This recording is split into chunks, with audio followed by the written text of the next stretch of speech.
କୁଟା ଛତୁ ବା ପାଳ ଛତୁ ସେଇଟା ବି କଢ ଅଛି। ତ ଆର ଆଜି ଗୋଟେ ମୁଁ ଆପଣ ମାନଙ୍କୁ ବହୁତ ବଢିଆ ରେସିପିଟେ ବତେଇବି। ଦେଖନ୍ତୁ କୁଟା ଛତୁ ନେଇଛି, ଏଠି ମସଲା ପାଇଁ ନେଇଛି ରସୁଣ ଆଉ ଏତିକି ଅଦା ନେଇଛି, ଦିଟା ପିଆଜ। ଆର ପେଷ୍ଟ ହବ। ପ୍ରଥମେ ଛତୁ ଗୁଡିକ ଭଲସେ ସଫା କରିଦବା ଗୋଟି ଗୋଟି କରିକି। ଗୋଟି ଗୋଟି କରି ସବୁ ଯାକ ସଫା କରିଦବା। ଦେଖନ୍ତୁ ସବୁ ଯାକ କଢକୁ ମୁଁ ବାଛି ଦେଇଛି, ସଫା କରିଦେଇଛି ଗୋଟି ଗୋଟି କରିକି। ତାର ନାଡି ଆଉ ଫୁଲ ପୁରା ଅଲଗା କରିକି ଭଲସେ ସଫା କରିଦେଇଛି। ତାପରେ ଟିକେ ହଳଦୀ ପକେଇଦବା। ହଳଦୀ ଦ୍ଵାରା କିଛି ବି ଯଦି ଜୀବାଣୁ ଥାଆନ୍ତି ତାହେଲେ ମରିଯାଆନ୍ତି। ତ ହଳଦୀ ପାଣିରେ ଭଲସେ ଛତୁ ଗୁଡିକ ଧୋଇଦବା। ଧୋଇକି ଚିପୁଡିକି ଗୋଟେ ଜାଗାକୁ ବାହାର କରିଦେବେ। ଭଲସେ ଟିକେ ହଳଦୀ ପାଣିରେ ଧୋଇଦେବେ ଆକୁ। ତାପରେ ଆଉ ଥରେ ପାଣି ନେଇକି ତାକୁ ଆଉ ଥରେ ଭଲସେ ଧୋଇଦେବେ, କାରଣ ହଳଦୀ ପାଣିରେ ଥରେ ଧୁଆ ହେଇଛି। ତ ଆଉ ଥରେ ଭଲ ପାଣିରେ ଧୋଇ ଦେଇକି ଚିପୁଡିକି ଗୋଟେ ଜାଗାକୁ ରଖିଦେବେ।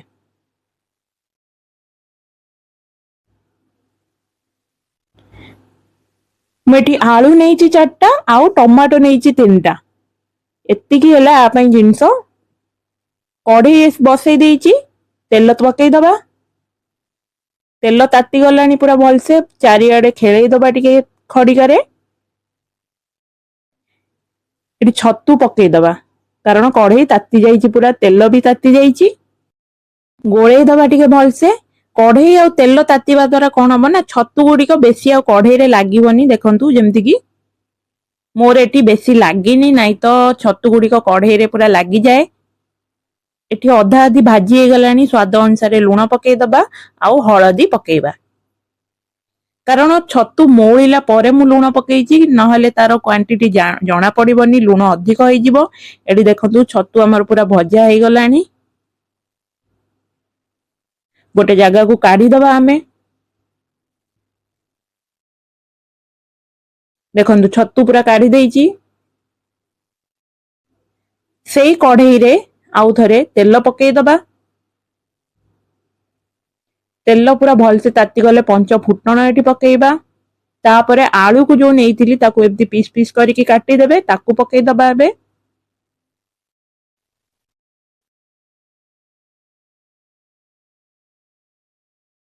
ଭଲସେ ଗୋଳେଇ ଦବା। ଆଳୁ ଏଠି ଅଧା ଅଧି ହେଇଗଲାଣି। ଦେଖନ୍ତୁ ଏବେ ଏଠି ସ୍ଵାଦ ଅନୁସାରେ ଲୁଣ ପକେଇବା। ତାପରେ ହଳଦୀ ପକେଇବା। ଆଉ ଥରେ ଟିକେ ଭଲସେ ଗୋଳେଇ ଦବା।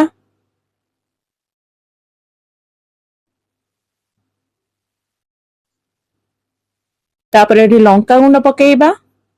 ଆଳୁ ଯେହେତୁ ହେଇଗଲାଣି, ଟମାଟୋ କାଟିକି ରଖିଥିବେ, ଯୋଉ ଟମାଟୋ ନେଇଥିଲି ତାକୁ ପିସ୍ ପିସ୍ କରି କାଟିକି ରଖିଥିବେ, ତାକୁ ପକେଇଦେବେ। ଭଲସେ ଗୋଳେଇ ଦେବେ। ଏଠି ମୁଁ ଟମାଟୋ ଆଗେ ପକେଇ ଦଉଛି, କାହିଁକିନା ଟମାଟୋ ଭଲସେ ମେଲ୍ଟ ହେଇଯିବ। ମସଲା ପକେଇବା ପୂର୍ବରୁ ଟମାଟୋ ଏଠି ମୁଁ ପକେଇଛି। ତାପରେ ଏବେ ଯୋଉ ମସଲା ବାଟିକି ରଖିଥିବେ, ଅଦା ରସୁଣକୁ ଆଗେ ଭଲସେ ବାଟିଦେବେ, ତାପରେ ପିଆଜ ଦରବଟା କରିବେ, ତାକୁ ପକେଇଦବା। ଗୋଳେଇ ଦବା ଏଠି ଭଲସେ। ଦେଖନ୍ତୁ ମସଲା ଏଠି ଅଧା ଅଧି କଷି ହେଇଗଲାଣି। ମସଲା ସ୍ମେଲ ଗଲା ଯାଏ ଭଲସେ ଟିକେ କଷୁଥିବେ, ତାପରେ ଏଠି ପାଣି ଦେଇଦବା। ଆପଣଙ୍କୁ ଯୋଉ ଅନୁସାରେ ପାଣି ଦରକାର ଆପଣ ସେଇ ଅନୁସାରେ ଦେବେ। ତରକାରୀ କରିବାକୁ ଥିଲେ ଟିକେ ଅଧିକ ପାଣି ଦେବେ। ମସଲା କରିବାକୁ ଥିଲେ ଛତୁ ମସଲା, ତାହେଲେ କମ ପାଣି ଦେବେ। ଢାଙ୍କି ଦବା ଏଠି। ଟିକେ ସମୟ ଫୁଟିବାକୁ ଛାଡିଦବା। ଦେଖନ୍ତୁ ଏଠି ଅଧା ଅଧି ଫୁଟି ଗଲାଣି। ଗୋଳେଇ ଦବା ଟିକେ।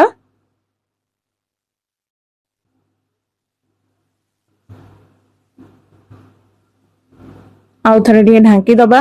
କିଛି ସମୟ ପରେ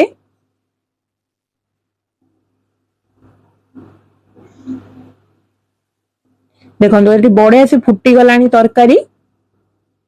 ଆଉ ଥରେ ଟିକେ ଗୋଳେଇ ଦବା। ଆଳୁ ସିଝିଲାଣି କି ନାହିଁ ଦେଖିବା। ଆଳୁ ସିଝିଲେ ହିଁ ଯାଇ ଛତୁ ପଡିବ, ଯେହେତୁ ଆଳୁ ସିଝି ଗଲାଣି ଏଠି। ଛତୁ ପକେଇଦେବେ।